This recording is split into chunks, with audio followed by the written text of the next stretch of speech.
Todos acharam? Salmo de número 42. Digam amém.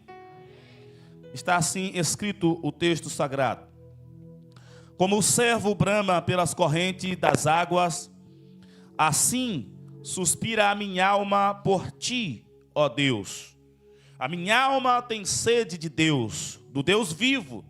Quando entrarei e me apresentarei ante a face de Deus? As minhas lágrimas servem-me de mantimento de dia e de noite, porquanto me dizem constantemente: onde está o teu Deus? Quando me lembro disto, dentro de mim derrama a minha alma, pois eu havia ido com a multidão. Fui com eles à casa de Deus, com voz de alegria e louvor, com a multidão que festejava. Porque estás abatida, ó minha alma, e porque te perturbas em mim?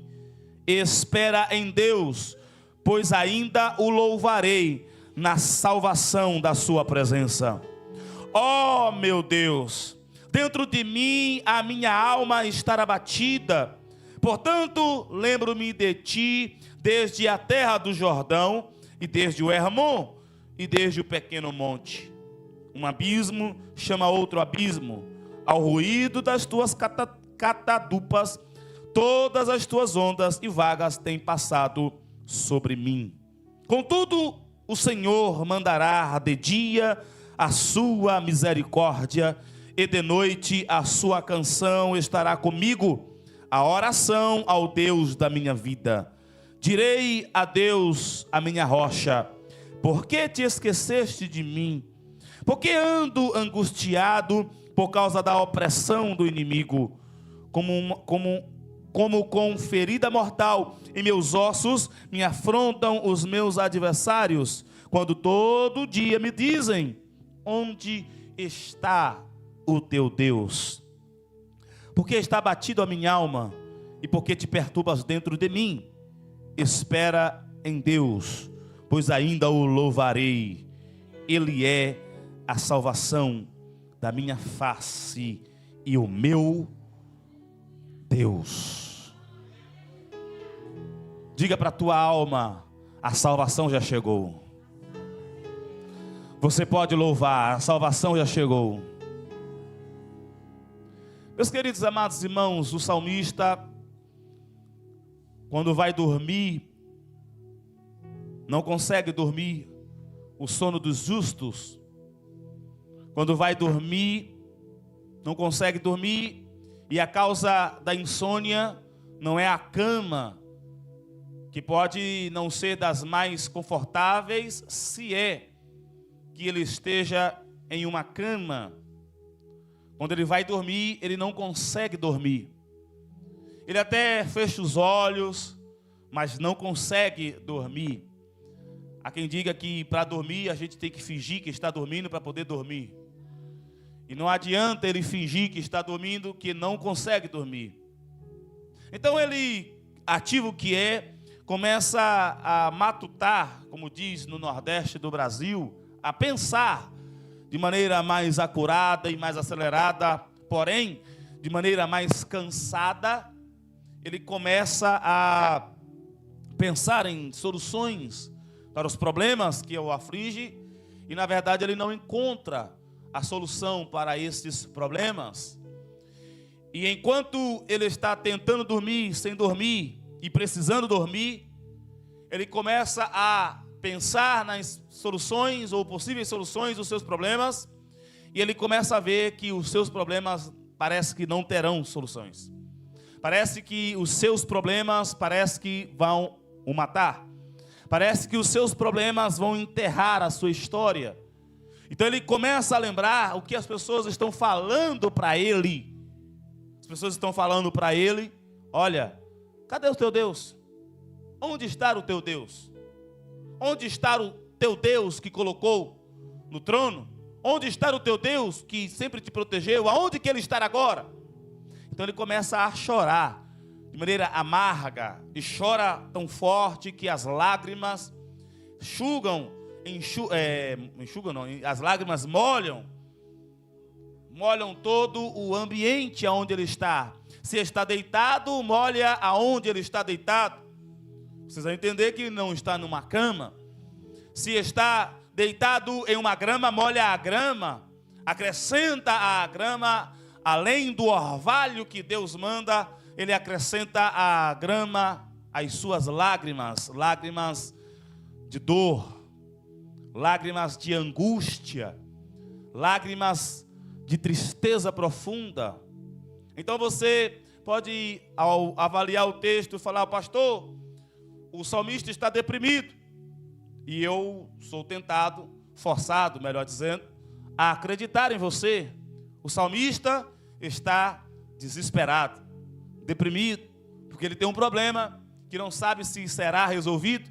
E se será resolvido, ele não sabe como que poderá ser resolvido. Ele clama, ele luta. Mas esta imaginação que eu apresentei a vocês, ela não é só do fruto que está escrito no Salmo 42, versículo 5, quando ele diz, e versículo 11, porque estás abatida, ó minha alma. Abatimento de alma é depressão, é tristeza profunda, é angústia profunda. Não é só por isso que a gente observa a angústia do salmista. Então, qual é a angústia do salmista? Então você vai olhar o texto que vai dizer que ele chora amargamente, chora copiosamente, quando as pessoas começam a questionar a ele: onde está o teu Deus? Onde está o teu Deus? Mas a verdade é que esta expressão não é exatamente a razão final que o salmista está triste. Não é a razão final que o salmista está sem conseguir dormir. Não é a razão final que o salmista não consegue trabalhar. O chorar copiosamente, porque as pessoas estão perguntando a ele: onde está o teu Deus? É apenas um gatilho que ativa de maneira exata a razão real do seu problema, da sua maior angústia. A pergunta, o questionário: onde está o teu Deus? Não é exatamente o seu problema final ou inicial, vamos dizer assim. É como se fosse a ponta do iceberg. Tem coisa mais profunda que está levando ele à tristeza. E o que está levando a ele à tristeza está justamente no primeiro versículo. Está exatamente no primeiro versículo. Como o servo brama pelas correntes das águas.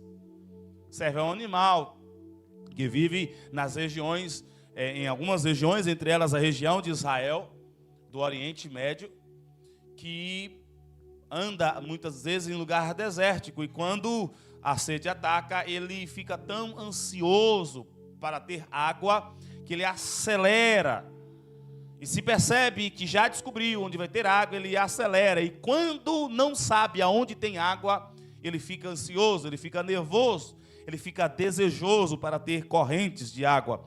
Como o servo, ele está fazendo uma parábola, ele está fazendo uma demonstração, como este animal, que no deserto está ansioso por correntes de águas, assim está a minha alma por Deus. A minha alma tem sede de Deus, e aí a sequência no versículo 2. A minha alma tem sede do Deus vivo. Não é de um Deus qualquer. Não é de um Deus que até pode ter boca, mas não fala. Não é de um Deus que até tem ouvidos, mas não ouve. Tem até mãos, mas não levanta, não me cumprimenta. Tem até pernas, mas é carregado pelos outros. Não, a minha alma está suspirando por um Deus vivo. O Deus que fez os céus e a terra. E o Deus que já me encheu de poder, de graça, de misericórdia. A minha alma está sedenta por este Deus vivo. E ele faz uma pergunta, versículo 2, e por isso que eu digo que aqui está o problema dele. Quando eu voltarei a me apresentar à face de Deus? Quando eu voltarei a entrar na presença de Deus? Como nós estamos aqui esta noite, podendo levantar as nossas mãos e dizer que Deus é bom. Podemos nesta noite dizer que Ele é santo. podemos até temer e tremer diante da sua justiça e santidade, mas também podemos descansar diante das suas misericórdias, diante do seu amor, diante do seu poder e da sua bondade e da sua longanimidade para conosco, e diante de tantas coisas que Ele já fez por nós. Nós podemos levantar as mãos e elevar a nossa voz e dizer que Ele é bom, e dizer aleluia, e dizer a glória, e dizer que Ele é santo, e dizer que Ele é majestoso, e exaltar do fundo da nossa alma o seu santo nome, e declarar que Ele é bom. O salmista está com saudade disso. Quem é o salmista, pastor? Muito provavelmente o salmista é o rei Davi. E em qual situação ele está escrevendo esse salmo, pastor? Há 3 hipóteses. 2 são mais prováveis, no meu entendimento, que é leve e superficial. A primeira é quando ele pecou contra o Batseba, e eu creio que não é esta o evento que está levando a ele a escrever esse salmo. O segundo é quando ele, depois que conquistou a nação de Israel, liderando exércitos e conquistando terras ao lado do rei Saul, quando ele atraiu a inveja do rei Saul, ele passou a ser perseguido pelo rei Saul e habitou em lugares desertos, em vales, em cavernas, como entre elas a de Adulão. Então, é muito provável também que pode ser este evento, quando ele está correndo, porque onde estava a capital de Israel, estava o tabernáculo do Senhor, estava a arca da aliança, e lá ele poderia exaltar o nome do Senhor. Mas, na minha opinião, é muito provável que ele esteja no tempo, nesta angústia, ele está fugindo de Absalão, seu filho. Quando Absalão, depois que Davi cometeu uma série de pecados, e Deus disse que iria perdoar o seu pecado, mas não iria tirar totalmente as consequências daquele pecado, Absalão, um dos seus filhos, deu um golpe de estado, tomou o poder. E Davi, para não matar o seu próprio filho, porque ele sabia que aqueles que estavam com ele era suficiente para matar os seus inimigos e afastar a ameaça de golpe, para não matar o seu próprio filho, ele fugiu. E enquanto ele está fugindo, nós temos relatos da palavra do Senhor lá no livro de Samuel, e também dos reis, das crônicas dos reis. Ele tem eventos onde algumas pessoas começam a jogar praga nele. Cadê o teu Deus? Não era o bonitão que estava no trono? Não era aquele que governava e mandava em tudo? Onde é que está agora? Então, na minha ideia, é Davi, que está fugindo de Absalão e está tendo uma tristeza profunda, porque lá, aonde é a capital de Israel, está a presença de Deus, está o tabernáculo. Ele até queria construir o templo, mas Deus disse: não, quem vai construir o templo é Salomão, seu filho. Então ele foge, e entre esta fuga, ele está triste. Muitos podem pensar que ele está triste porque perdeu o poder de Israel. Muitos podem achar que ele está triste porque perdeu o trono de Israel, porque agora não está mais com a coroa em sua cabeça e o cetro em sua mão, que agora não tem mais o respeito. Muitos podem estar tristes achar que ele está triste por isso. Na verdade, não. Ele está triste porque não pode, aos sábados, sentar para ouvir a lei do Senhor e meditar nela. Ele está triste porque não está mais próximo da presença de Deus e não está mais próximo dos louvores. Então ele lembra que antes ele liderava a equipe de louvor. Ele liderava a equipe de louvor que espantava os espíritos que atormentavam o rei Saul. Ele liderava o pessoal do louvor quando ainda a nação de Israel nem tinha cânticos nos seus cultos. As pessoas se juntavam a ele, um pegava um violino, um violão, uma harpa, alguma coisa de fazer batuque, bateria, pegava um trompete, um trombone, alguma coisa, pegava um instrumento e ele juntava as vozes. Vamos adorar ao Senhor. O Senhor é o meu pastor, de nada tenho falta. Aleluia. Ele cantava os salmos, o hinário da nação de Israel. A presença de Deus se manifestava, e por isso que ele disse que Deus habita no meio dos louvores. Então ele não tem mais nada disso. não tendo mais nada disso, o que lhe tem é o opróbrio ou a vergonha de ter pessoas questionando: onde está o teu Deus? Você tem um rebelde na casa que botou você para correr? Mas se os irmãos observarem, ele não está muito preocupado com o trono. Ele não está muito preocupado com as vestes reais. Ele está preocupado com a presença de Deus. Por que te abates, ó minha alma? E por que te perturbas dentro de mim?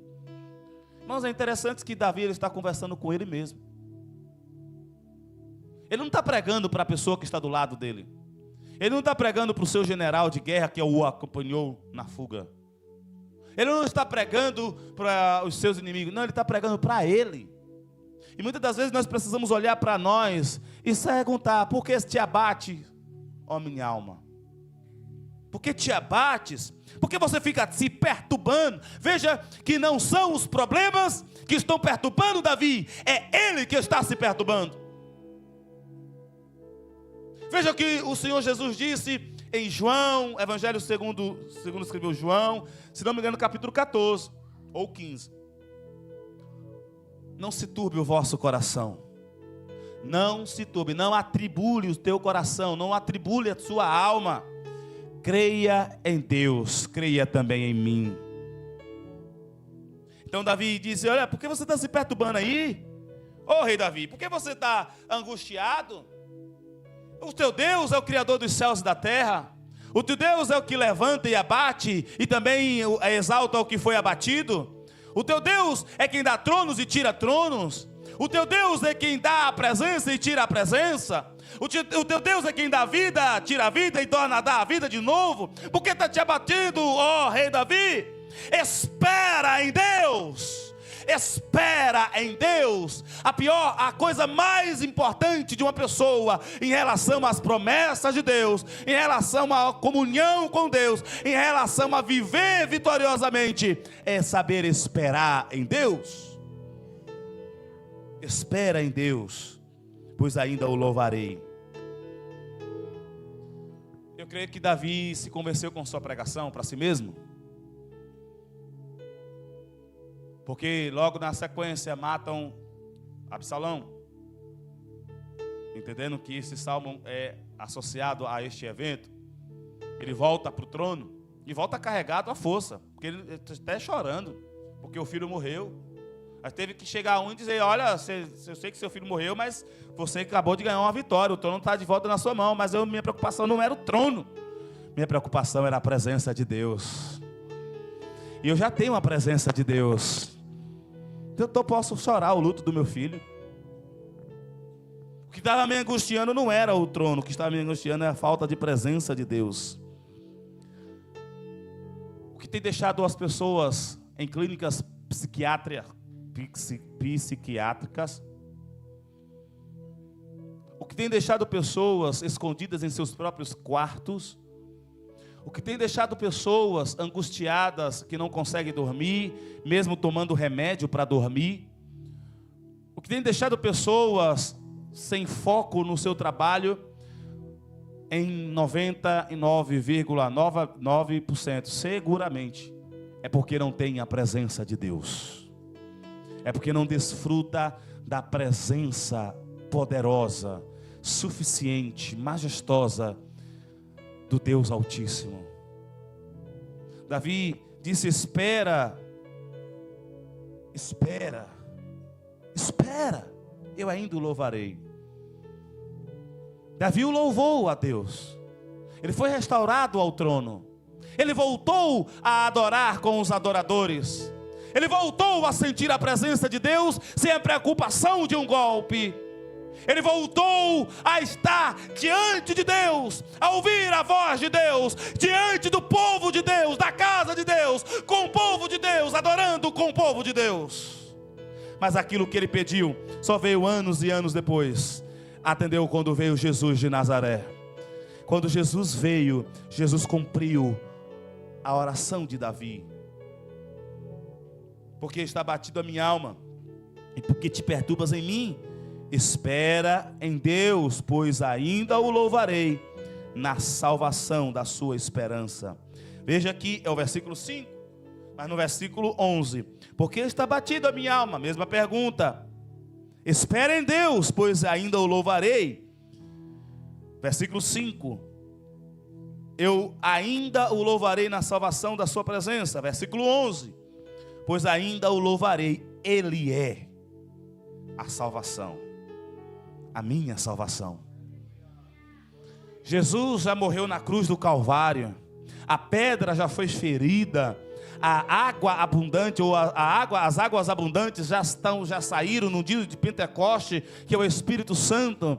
Então você não precisa mais se abater. Pastor, o problema está grande, você não precisa mais se abater. Pastor, estou fugindo, você não precisa mais se abater. As águas abundantes já podem saciar a sua sede de Deus, a tua sede, melhor dizendo, de Deus. Aquilo que você precisa de Deus, Deus já liberou para você, e está disponível esta noite para mudar a tua vida, para mudar a tua história, para botar você de volta nos trilhos e botar você de volta para a guerra, para a batalha, para o campo de batalha, para que o nome do Senhor seja glorificado na tua vida. Quantos creem nisso, digam amém. Levante as suas mãos adorando ao Senhor.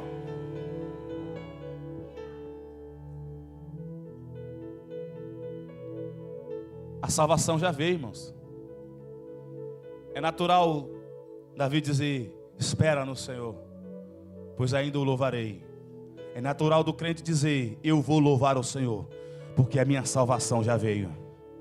Eu vou louvar ao Senhor, porque a vitória é nossa pelo sangue de Cristo Jesus. Eu vou louvar ao Senhor, pois Ele me fez mais do que vitorioso.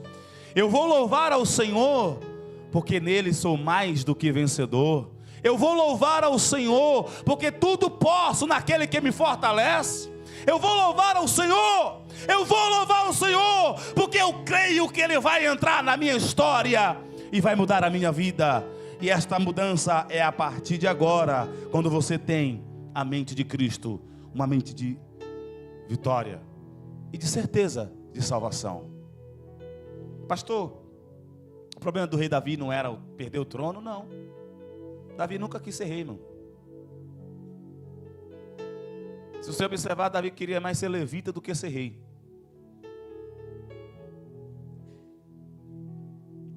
E o problema de Davi é que ele aceitou a boa, perfeita e agradável vontade de Deus, que era para ele ser rei. E ele foi feliz enquanto foi rei. Tanto que quando morreu, a história diz que ele morreu em boa idade. Com a certeza, como disse o apóstolo Paulo: combati o bom combate, acabei a carreira, guardei a fé. E o que Deus quer da sua vida não é que você espere os resultados da terra, é que você espere os resultados que Deus te deu na terra para você viver nas mansões celestiais. Se Deus vier antes de cumprir uma promessa que Ele fez, eu não vou ficar aqui para esperar a promessa que Ele fez de alguma coisa. Eu vou com Ele, porque a maior promessa que Ele me fez foi que um dia eu moraria com Ele nas mansões celestiais. A salvação seria eterna. Então eu louvo a Deus, e você deveria louvar a Deus. A salvação já está nas suas mãos, dentro de você. E Ele é tão fiel, Ele é tão poderoso, que Ele deixou claro que botou o Espírito Santo como um selo que marca e garante que aquele que está selado vai chegar no destino. E qual é o destino dos crentes? Qual é o destino daqueles que têm salvação? É as mansões celestiais. E enquanto aqueles que não chegaram às mansões celestiais, o que é que eles têm que fazer com este selo? Ele enche-se mais desse selo, que é o Espírito Santo. Enche-se mais, bebe-se mais. E faz a vontade do Senhor, prega a palavra do Senhor, vive a verdade, anda na verdade, fala a verdade, é honesto. E as pessoas olham para ele e verdadeiramente Deus está com ele. Você pode ficar em pé em nome do Senhor Jesus?